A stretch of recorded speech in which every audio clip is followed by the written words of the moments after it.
সবাই কি মাছ পাইছেন? বাগদারা মাছ। বাগদারা? হ্যাঁ, ইলিশ মাছ।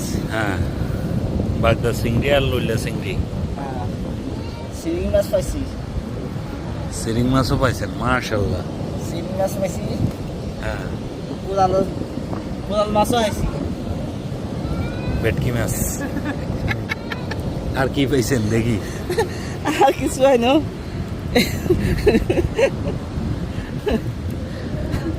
আস্তে আস্তে পাবেন, মাত্র তো শুরু করলেন। এখানে বাটা মাছ আছে, চিংড়ি আছে, আর কি এটাই। আপনার কোরাল মাছ বটাল কই? এই বাটা মাছ ধরে আইছি। আপনার না ধরতে। হ্যাঁ, বিসমিল্লাহ পড়ছেন। এখন আরো একটু পরিশ্রম করা লাগবে, আর একটু পরিশ্রম করলে ইনশাল্লাহ ফল পাবেন।